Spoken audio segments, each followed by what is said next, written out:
Hello viewers, मैं हूं फ़खर यूसुफज़ई और आप देख रहे हैं डिबेट विद फ़खर। आज की डिबेट में बात करेंगे कि बहुत बड़ी डेवलपमेंट है, एक बड़ी इंपॉर्टेंट न्यूज़ है, बल्कि मैं इसको ब्रेकिंग न्यूज़ कहूँ तो बुरा नहीं होगा, गलत नहीं होगा। वो ये है कि इंडिया एंड चाइना के बीच में जो लाइन ऑफ एक्चुअल कंट्रोल है, वहाँ पे कुछ क्लैशेस हुए हैं और खबरें ये आ रही हैं कि कुछ लोग दोनों साइड से इंजरीज हुई है। बाकी इसके पीछे क्या है, क्या नहीं है, इस पे बात करेंगे और बात करने के लिए मुझे जॉइन कर रहे हैं सीनियर एनालिस्ट हैं, political commentator from India Sumit Peer sahab. Sumit ji, thank you very much for joining the show.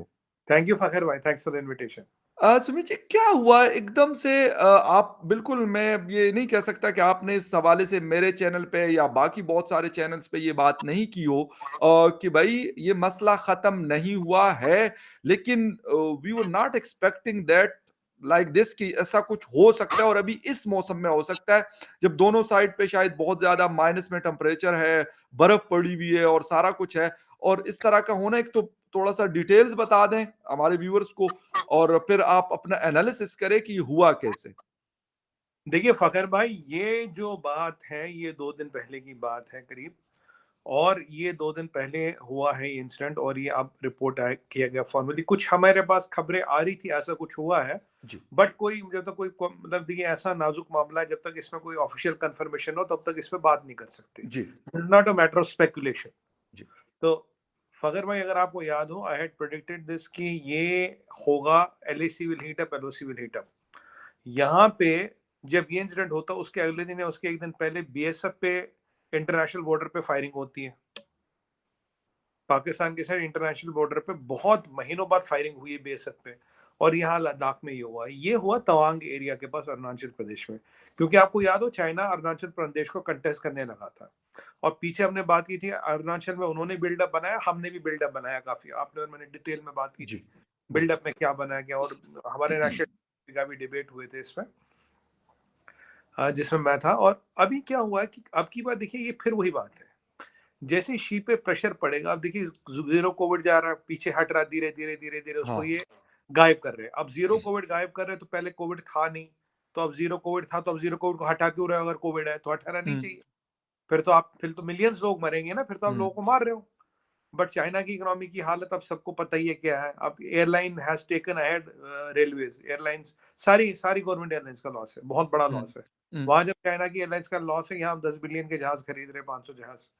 तो हम्म। यहाँ पे कहीं ना कहीं अब ये जो चीजें निकलेंगी, मैंने आपको कहा था, Xi will not want a war, Xi war expect can not afford a war, but he can definitely do a heat up of the LAC and LOC.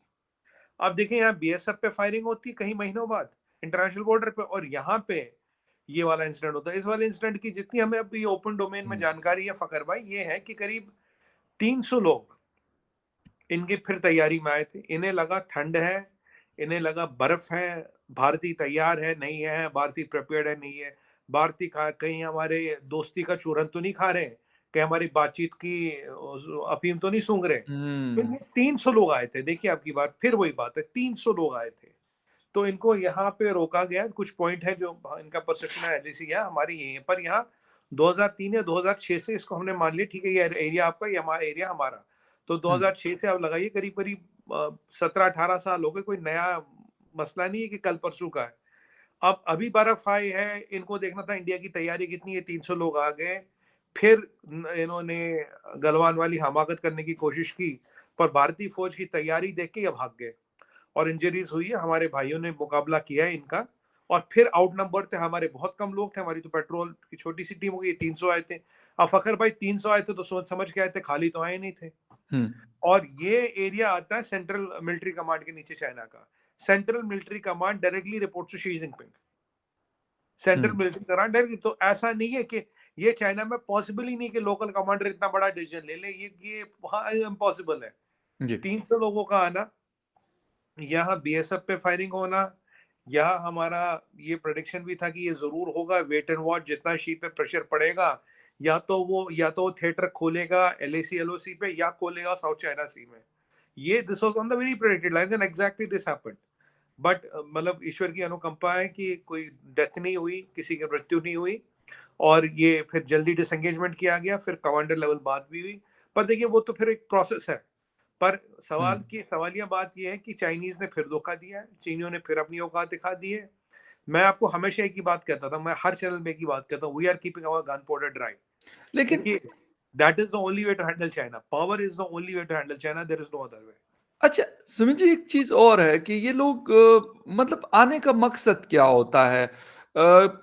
लाज़मी-सी बात है कि मैं ये मानता हूँ कि चाइना जिस तरह पाकिस्तान इस वक़्त बहुत सारे मसलों से गुज़र रहा है, इसी जी, तरीके से चाइना भी गुज़र रहा है। लेकिन सर फिर तो और उनको जिसे कहते हैं पूँग-पूँग के वो कहते हैं ना कदम रखना कदम कदम चाहिए। रखना चाहिए। एग्ज़ैक्टली। तो सर ये अफ़ोर्ड तो नहीं कर सकते, उनको भी ये पता है, तो ये करना क्या चाहते हैं? ये असल मकसद इसका क्या और फिर क्या जी टू जी जिस तरीके से आपने कहा कि कमांडर टू कमांडर इस बात को उठाया गया, क्या न्यू दिल्ली भी इसको बीजिंग के साथ उठाएगा या वो कहेंगे अगर आओगे तो मारेंगे? देखिए, सवाल ये है कि देखिए फ़खर भाई, ये जो एरिया है 2003 या 2006 में डिमार्केट हो गया हुँ, था। ये कोई नया मसला नहीं है। अब जी। देखिए 17 साल बाद दद्दी मरूम फिर सपने में आई हो तो पता नहीं, हुँ, पर 17 साल से मसला नहीं था। हुँ, इन्होंने क्या सोचा कि अरुणाचल को इनको फ्लेयर अप करना है, ठीक है? हुँ, पहले वहाँ ऊपर था लेह लद्दाख, अब जी, अरुणाचल में करना। अब इन्हें जी, लगता था इंडिया की अरुणाचल में तैयारी नहीं, पर हम बात कर चुके थे। अरुणाचल में हमने खूब अच्छी तैयारी कर ली थी, क्योंकि जी। हमें अंदेशा था यहाँ कुछ हो सकता है। अब देखिए, पेट्रोल जाता है, पेट्रोल में लिमिटेड लोग जाते हैं एज़ अ फ्रेंडली पेट्रोल। उनका भी अपने एरिया तक आता है, हमारे भी अपने एरिया तक आके निकल जाता है। अब 300 लोग आने का मतलब क्या है? 300 लोग आने का मतलब है लगभग-लगभग हमला। हाँ, 300 लोग तो काफ़ी ऐसे बड़ा नहीं आते। नंबर है सर हाँ, 300। हाँ। 300 लोग तो ऐसे आते ही नहीं ना। जी। पेट्रोल 10, 12, 15, 20 लोग। 300 लोग क्या करने आ रहे थे? और 300 लोग अचानक 17 साल बाद इसको क्यों क्रॉस करना चाह रहे थे? बेसिकली फ़खर भाई, ये हमारी तैयारी देखना चाह रहे थे कि बारिश है, ओके। मतलब बर्फ है, माइनस सब ज़ीरो टेम्परेचर से भारत की तैयारी कितनी है? भारत तैयार है या कह ही रहा है? मतलब ये बेसिकली उन्होंने एक वो टेस्ट डोज़ टाइप भेजा था, देखते हैं क्या होता है। कि हुँ, अगर हम कल को हुँ, नंबर में आए, हमें रोक पाएँगे, नहीं रोक पाएँगे, क्या कर पाएँगे? देखिए, हुँ, इरादे तो इनके साफ नहीं थे। ये तो पता लगता कि आपके दिल में चोर था, वरना 300 लोग आते ही नहीं। अगर पेट्रोल पार्टी से भिड़ जाती, तो समझ आता। उन उनके 10-12 लोग, हमारे 10-12 लोग, वो एक हुँ, इंसिडेंट हो सकता है। ये एक हुँ, इंजीनियर्ड इंसिडेंट था। ये एक मेरे हिसाब से this was fully planned and orchestrated well. But जो उनको रेजिस्टेंस यहाँ से मिला, वो देख के वो भाग गए। उनके लोग भी ज़ख्मी हुए, हमारे लोग भी ज़ख्मी हुए। अब उन्हें लगा हुँ, यार गलवान में तो फिर वही 130-35 मरे थे, और वो वाली परिस्थिति ना हो उनकी, तो वो तो एकदम फटाफट भाग गए। हुँ, क्योंकि अगर अब की बार फिर चाइनीज़ कमांडर के लोग मरते, तो उसकी वाट लग जाती। उसको ना फिर लेटरी उसकी वो दाढ़ी मूंछ मुड़वानी पड़ती उसको। हुँ, हुँ। वैसे अब बीजिंग ओलंपिक्स में गलवान का जो कैप्टन था, उसे फ्लैग बेरर लाए थे, चलवा जा नहीं पा रहा था। पर यहाँ पे भी फिर वही हालत हो जाती। तो फ़खर भाई, मसला ये है, फिर धोखा देने की कोशिश की गई। फिर पीठ में खंजर जो भोंकने की कोशिश की गई। अच्छा, सुमित जी एक तो ये है आपने एलएसी की बात की कि जहाँ पे ये ताज़ा वाक़या हुआ है। लेकिन आप ये भी कह रहे हैं कि जी एलओसी को भी अब थोड़ा-सा हीट अप किया जाएगा और ये सारी चीज़ें होंगी। लेकिन कैसे? और क्यों? उसकी वजह मतलब मैं अपने एज़ ए यहाँ से पाकिस्तान आपसे सवाल भी है और अपने रिज़र्वेशन भी बताना चाह रहा हूँ कि जी, बहुत सारे क्योंकि इस वक़्त हमारा वेस्टर्न बॉर्डर भी ऑलरेडी काफ़ी प्रॉब्लम से गुज़र रहा है, आपको यकीनन पता है, बल्कि सारी जी। दुनिया को अब इस चीज़ का पता है। तो कैसे पाकिस्तान ये चीज़ मोल ले सकता है? देखिए, फ़खर भाई, आज मैंने आपका एक ट्वीट आया था, आपने अफ़गानिस्तान बॉर्डर का एक वीडियो जी, डाला था, बिल्कुल। मैंने देखा वो। जी, देखिए, हालत तो वहाँ नाज़ुक है, उसमें कोई डाउट है नहीं। जी, पर ये देखिए, आपके प्राइम मिनिस्टर साहब और फॉरेन मिनिस्टर साहब गए थे चाइना, कुछ डील हुई चाइना के साथ, जी। 10 बिलियन की हुई, फिर बाजवा साहब की वो फाइल निकलती है, फिर बाजवा साहब रिटायर हो जाते हैं, हुँ, मुनीर साहब बैठ जाते हैं। मुनीर जी, साहब पहले एलओसी का विज़िट करते हैं, अफ़गानिस्तान के बॉर्डर का विज़िट नहीं करते। ओके, लॉजिक उठा के अफ़गानिस्तान बॉर्डर करो, क्योंकि दिक्कत वहाँ यहाँ कुछ नहीं है। अब देखिए, वो निकलते हैं और शायद 1-2, 2-3 दिन बाद एक ये वाली घटना घटती है, और बीएसएफ से पे इंटरनेशनल बॉर्डर पे फायरिंग होती है। बीएसएफ पे इंटरनेशनल बॉर्डर पे फायरिंग कई महीनों बाद हुई। मेरा हमेशा शायद ये मानना है कि चाइना के साथ ये डील हुई है। अगर चाइना पैसे दे रहा है और कुछ नहीं माँग रहा, तो वो एक ही चीज़ माँगेगा आपसे। वो चीज़ माँगेगा कि आप थोड़ा एलओसी को हीट अप करो। एलएसी हम देख लेंगे, एलओसी आप देख लो। क्योंकि अभी इन्होंने क्या खोला है, इन्होंने अरुणाचल में एक और फ्रंटियर खोला है। ओके, अरुणाचल में एक और फ्रंटियर खोलने की कोशिश की है। राइट, यहाँ मोदी जी का जब गुजरात का वो हुआ था, हमारा गुजरात की विक्ट्री हुई थी, तो मोदी जी ने कहा था, हम पे इल्ज़ाम और लगेंगे, हम पे ज़ुल्म और होगा, हम पे आरोप और लगेंगे, हमें अपनी सहनशीलता, यानी कि अपनी ना टॉलरेंस शक्ति को बढ़ाना पड़ेगा। तो ओके, उनका इशारा भी कहीं न कहीं वहाँ कहीं ना कहीं कुछ मैसेज था। वो अगर आप 2-3 लाइनें देखें, उन्होंने 2 बार रिपीट की, तो मैं उसी दिन समझ गया था कहीं ना कहीं इशारे हैं। देखिए ऐसा तो नहीं, इंटेलिजेंस को भी कुछ पता होता है, इंटेलिजेंस के भी बिल्कुल, कुछ इनपुट्स होते हैं। बिल्कुल। तो अगर आप जियो पॉलिटिक्स में जब तक आपकी बारीक नजर ना हो, एक एक चीज पे नजर ना हुँ, हो, तो तब तक तो इन सब चीजों को अगर हम देखें और इनको हम उसका अध्ययन करें, और जो चाइना का कहना, शरीफ साहब से, don't worry, we are with you, will not let you down. देखिए चाइना तो किसी को फ्री में पैसे देता नहीं, और हुँ, चाइना तो ऐसा मतलब ऐसा बंदा है, ऐसा कंट्री है जिसके पैसे कभी उतरते भी नहीं। हुँ, तो उसने क्या डील की? देखिए चाइना 8-10 बिलियन खर्च कर सकता तो heat up LOC and LAC for India, क्योंकि चाइना से सेमीकंडक्टर इंडस्ट्री जा रही, चाइना को बहुत तकलीफ है, सेमीकंडक्टर गई, चाइना का $3 ट्रिलियन का एक्सपोर्ट खटाई में पड़ गया। यहाँ 2 दिन पहले, 3 दिन पहले राजनाथ सिंह जी ने ये भी बोल दिया हम तीसरा एयरक्राफ्ट कैरियर भी बना रहे। उससे पहले नेवल चीफ ने बोला अब हम सबमरीन्स पे खूब ध्यान दे रहे हैं। मैं हुँ, आपको बताऊं, अरे if my knowledge is right, अभी करीब 36 या 46 हमारे जहाज बन रहे हैं, आर अंडर कंस्ट्रक्शन, समुद्री हुँ, जहाज। हुँ, 36 और 46, I can't remember the number correctly, are hmm, under correction, submarine बन रहे हैं। और चाइना में 12 और 18 सबमरीन इस साल और अगले साल रिटायर हो रही है। ये देखिएगा हुँ, फकर भाई, 12 और 18। तो अब यहाँ हमारी नेवी की डोमिनेंस बढ़ रही है, वहां चाइना की नेवी की वो घट रही है। और जो हमने न्यूक्लियर पावर्ड सबमरीन बनाई, अरिहंत, जिसमें न्यूक्लियर रिएक्टर भी और K4 मिसाइल भी है, वी आर द फोर्थ और the third country in the world to do it. तो चाइना को ये भी पता है यार ये हो रहा है। तो अब ऐसे में दे कैन नॉट, मैं आपको बार बार कह रहा हूँ, China does not want a war, China can not afford a war, hmm, but हाँ दीज टेंशंस हेल्प चाइना। मतलब okay, smoke screens help China, और वो इसी या में ज्यादा इंटरेस्टेड रहता है रादर देन वॉर।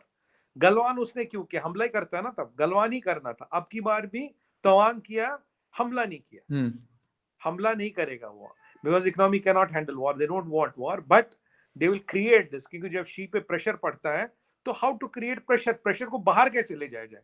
प्रेशर को बाहर लेने का ये आसान तरीका है, अच्छा, प्रेशर को बाहर।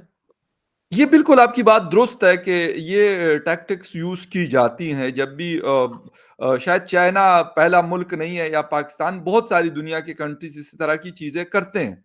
लेकिन फिर भी अगर एलओसी और एलएसी दोनों के ऊपर सिचुएशन को ख़राब किया जाता है या ख़राब हो जाती है, तो इंडिया के लिए कितना बड़ा मसला बन सकता है? मैं ये नहीं कहता कि इंडिया के पास कुछ नहीं होगा, लेकिन जो मर्ज़ी कह दे, अगर आपके 2 बॉर्डर्स हीट अप होते हैं, तो उसको कंट्रोल करना शायद किसी भी मुल्क के लिए आसान नहीं होता। देखिए फगर भाई, दो चीजें हम बात करें यहाँ पे, एक है कि लड़ाई हो जाए, दूसरा हीटअप हो जाए। मेरा जो मानना है, लड़ाई वड़ाई नहीं होगी, हीटअप होगा बस। अच्छा। हीटअप किया जाता आपका अटेंशन, पहले अपना अटेंशन बाहर ले जाने के लिए कंट्री से, हुँ, हुँ, दूसरा आपके लिए समस्याएं बढ़ाने के लिए। हुँ, विंटर आ रहा है, winter is a tough time.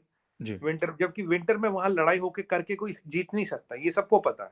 जी, पर winter is a tough time, ये वो देख रहे कि भाई इनकी तैयारी कितनी, हुँ, परेशान करने के लिए, तंग करने के लिए, आपकी प्रोग्रेस हो रही है, डेवलपमेंट हो रही है, उसको रोकने के लिए ये सब चीजें जी, उसी लिए की जाती है। जी, जी, क्योंकि आपके रिसोर्सेज वॉर में लगे, डेवलपमेंट में लगे, आपका पैसा लड़ाई में लगे, डेवलपमेंट में न लगे। हुँ, देखिए चाइना, देखिए कहीं ना कहीं आपको ये भी देखना होगा फखर भाई, जब गलवान का मसला हुआ था, मेरे हिसाब से 5,734 सीज फायर वायलेशन आप लोगों ने किए थे, जो 10 साल का रिकॉर्ड है। करीब 500 सीज फायर वायलेशन साल में होती है। हुँ, उन 6 महीनों में 10 साल में जितनी नहीं, उस समय सीज फायर वायलेशन हुई। ये हुँ, कोइंसिडेंटल नहीं था। हुँ, अस्कर 2 में जहाज कोइंसिडेंटल नहीं था। हुँ, अभी ये बीएसएफ पे फायरिंग और ये अब खबर आई, ये कोइंसिडेंटल नहीं था। हुँ, अगर आप बारीकी से चीजों को देखें, तो आपको कहीं ना कहीं एक पैटर्न दिखता है, और आप पैटर्न देख हुँ, पाते हैं। क्योंकि ये तो मैं काफी टाइम से कह रहा हूँ कि ये जो 10 बिलियन के, मुझे कहीं कुछ समझ नहीं आ रहा कि हुआ कैसे। हुँ, पहले पता लगा एक बार फातिमा जिन्ना पार्क आपने गिरवी रखा, ये तो चलो समझ आ गया। हुँ, बट अब की बार क्या रखा? वो चाइना हुँ, 10 बिलियन देने को मान जाए, बिना हुँ, शर्त के, बिना किसी चीज के, हो नहीं सकता। Right, right. अच्छा, अगर मैं कहता हूँ कि चले बड़ी जंग नहीं होती, लेकिन अगर छोटी-छोटी चीज़ें भी होती है, तो यकीनन जो भी कोई आता है किसी कंट्री में इन्वेस्ट करता है, हिंदुस्तान में अगर बड़ी कंपनीज़ आ रही हैं, इन्वेस्ट कर रही है, तो सर वो तो यकीनन, क्योंकि इन्वेस्टर तो अपना पैसा देखता है। वो ना हिंदुस्तान का प्यार-मोहब्बत देखता है, ना पाकिस्तान का देखता है, ना अफ़गानिस्तान का देखता है। वो अपना ये देखता है कि भई मुझे रिटर्न कितना आ रहा है इस मार्केट से, और कितनी मेरी जो इन्वेस्टमेंट है, वो कितनी सिक्योर है। तो ये तो टेंशन हो सकती है हिंदुस्तान को। देखिए फगर भाई, अगर आप अभी देखें, चाइना के बाद जो आपका बेस्ट ऑल्टरनेट है वो इंडिया है।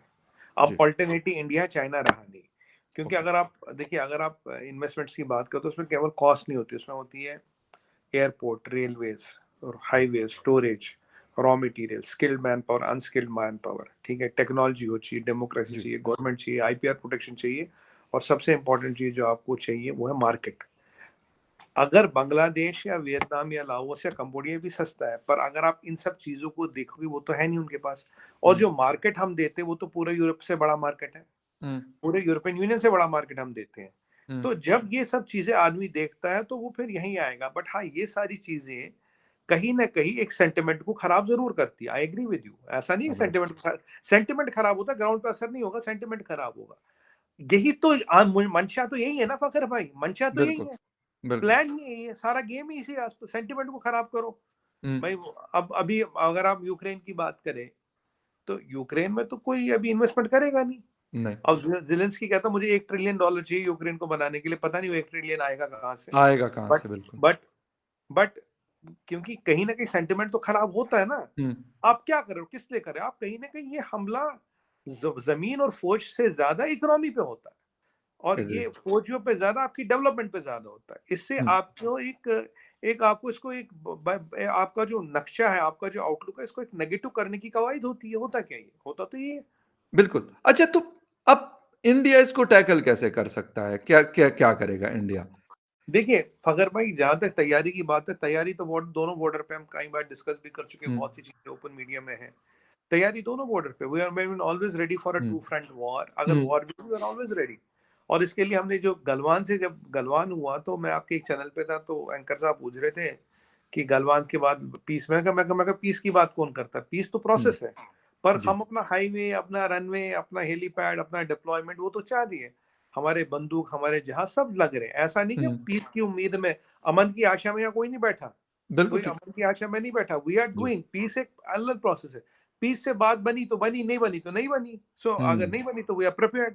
क्योंकि अगर आप देखें गलवान से लेके आज तक हमने अपने चीज़ों को, अपने फ्रंटियर्स को स्ट्रेंथन किया है। और ओके, काफ़ी चीज़ें फ़खर भाई ओपन डोमेन में, और काफ़ी चीज़ें ओपन डोमेन में नहीं है। हुँ, तो ये स्ट्रेंथन किया, और ये चाइना को भी पता है, ये पाकिस्तान को भी पता है।